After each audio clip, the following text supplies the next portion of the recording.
Hey, welcome to a new video. Maggie Glenn works as a journalist in Los Angeles. She's in her mid-30s and has just ended a long relationship with her boyfriend. At the start of the film, Maggie is seen sitting in a restaurant, anxiously waiting for her date. It's her first blind date since her college days, which makes her quite nervous. The date progresses smoothly until she questions him about his views on having children. He awkwardly admits he hasn't considered it yet, which leads him to become distant and almost stops talking to her for the rest of the evening. Are you new to this channel? Make sure to subscribe and hit the notification bell, and before we continue also like the video. After the disappointing date, Maggie goes back to her place and browses through profiles on a dating website. She gets a message from a guy named Nick, but decides to ignore it. The following day at her office, she contacts a fertility clinic to schedule an appointment. With her 40th birthday approaching, Maggie plans to freeze her eggs as a precautionary step to preserve her chances of pregnancy later on.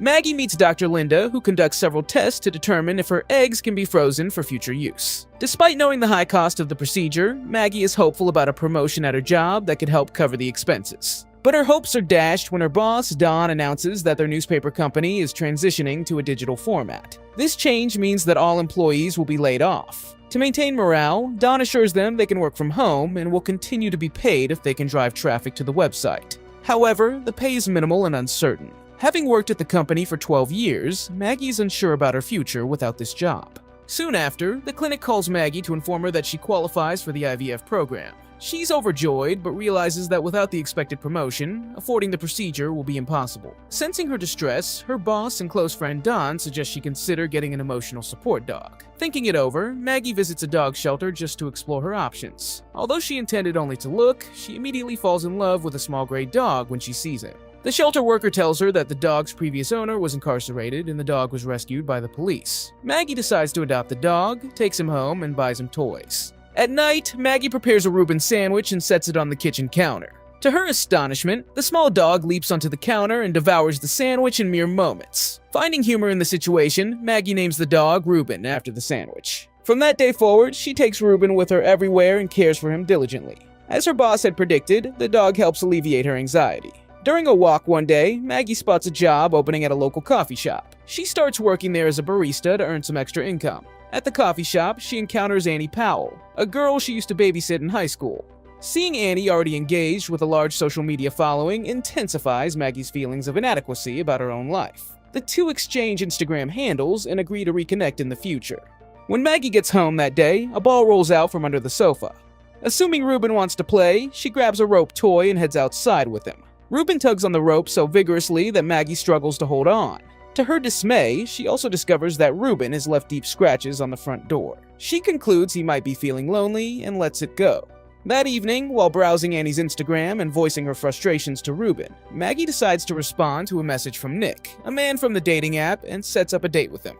The following evening, Maggie and Reuben visit Nick's large, imposing residence. Initially, Maggie is struck by the grandeur of the house, but she soon learns it isn't actually his. As Nick begins to make her feel uncomfortable with his advances, Reuben picks up on her growing anxiety. Maggie uses an excuse to retreat to the bathroom while Nick steps outside to smoke. While outside, Nick hears noises coming from a bush and moves closer to investigate. When Maggie exits the bathroom to look for Reuben, she is shocked to find him covered in blood beside the road. Nearby, she discovers Nick's lifeless, disfigured body. A neighbor, thinking Nick was hit by a car, calls the police. The next day, Maggie takes Reuben to the vet, who conducts several tests and assures her that the dog is in perfect health. The vet suggests that the blood found on Reuben's fur likely splashed onto him from being too close to the accident. Additionally, as part of the standard procedure for a dog's first visit, the vet takes a blood sample from Reuben. At home, Don calls Maggie to share exciting news. Her article on Nick's death has become the top story on their website. Maggie is thrilled when Don tells her that just one more popular story could earn her a bonus. That weekend, Maggie and Annie attend a yoga class together. For some reason, all the other dogs at the class bark at Reuben. When they return home, Bee, who sees Reuben for the first time, is not pleased with the dog in her house. Maggie convinces Bee to let her keep Reuben, promising to confine him to a cage most of the time. Sensing that Bee's presence is causing Maggie stress, Reuben barks at her. Later, Maggie places Reuben in the cage before leaving for work. After a while, Bee is startled to find Reuben in the bathroom, having mysteriously escaped from the cage.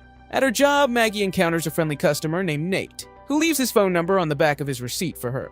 When she gets home, she discovers that Reuben has managed to break out of the cage and scratched a hole in the window. Simultaneously, she receives a call from the vet informing her that Ruben's blood test results were abnormal, prompting a request for another blood draw.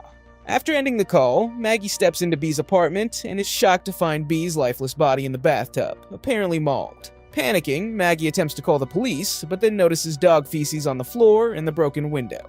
She quickly deduces that Ruben must be responsible for Bee's death. Realizing that no one would believe such a small dog could commit such an act, and fearing that suspicion might fall on her, Maggie decides to protect herself and Ruben. She's not angry at Ruben. Instead, she comforts him, reassuring him that everything will be okay. Maggie then cleans up the scene meticulously and wraps Bee's body, later driving it out to the countryside to bury it discreetly. Once home, she buys a larger, more secure cage for Ruben to prevent any future incidents. She decides to act as if nothing happened and continues her daily life as usual. One day, while relaxing by the pool, Maggie is approached by Bee's niece, Elena, who inquires about her aunt. Maggie calmly responds that she hasn't seen Bee for a few days. Soon after, a police officer arrives to investigate Bee's disappearance. To Maggie's astonishment, the officer is Nate, the customer who had earlier left her his number. That evening, Maggie and Nate have a date at a restaurant where they discover they share many interests. During their conversation, Maggie learns that Nate dreams of having children someday. They enjoy their time together and agree to see each other again. Maggie writes an article about Bee's disappearance for the website, which attracts more visitors than ever before. Don texts her to confirm that she has earned her bonus. Elated, Maggie visits the fertility clinic to proceed with the IVF treatment. However, her joy is short-lived when she returns home and finds out her bonus is only $200. Frustrated, she confronts Don in his office about the inadequate pay. Their conversation escalates into a heated argument, resulting in Don firing her. As she moves her belongings to her car with Ruben in tow, the dog suddenly dashes back upstairs. Before Maggie can retrieve him, she sees through the window that Ruben is attacking Don. She rushes to Don's office, only to find him mortally wounded. Instead of panicking, she praises Ruben, then disposes of Don's body from the building to stage it as a suicide. Calmly, she takes Ruben home and cleans him up. After Don's death, Maggie is promoted to his former position at the company. She now enjoys a successful career, a caring boyfriend, and a contingency plan for starting a family. That evening, Maggie, Nate, Annie, and their friends celebrate her promotion at a local bar, bringing Ruben along because Maggie worries about leaving him alone. One day at work, a police officer visits Maggie to ask about her presence at the scene of Nick's hit and run. She tells him she was just walking her dog there. Although the officer is skeptical of her explanation, he lacks evidence to challenge her further. Meanwhile, Maggie keeps going to the fertility clinic, experiencing bruising on her arms and legs as a side effect of the treatments. That evening, Nate visits her home with a gift of a dog cam, hoping it will ease her anxiety about leaving Ruben alone. He's noticed that her commitment to Ruben often cuts their time short, and he thinks the camera might help. Grateful, Maggie sets up the cam near Ruben's cage. Afterward, they walk to Nate's place enjoying ice creams. Suddenly, a man bumps into them and doesn't apologize. Upset, Maggie yells at the man, startling Nate. He soothes her and they go get another ice cream. Later, at Nate's house, they head to bed, but Maggie's concern for Ruben distracts her. She checks the dog cam, but still feels uneasy. When Maggie returns home the next morning, she witnesses police arresting Elena, who had been residing in Bee's apartment. The police suspect Elena's involvement in her aunt's disappearance. Maggie hurries into her own apartment to discover that Ruben has completely wrecked it. Later, while she and Nate relax by the pool, they discuss Bee's case. Nate becomes uneasy with how closely Maggie probes into the case and questions her about the bruises on her hands, wondering if she's using drugs. Maggie explains they are from her IVF treatments. With her final egg retrieval scheduled for the next day, Nate offers to drive her to the clinic.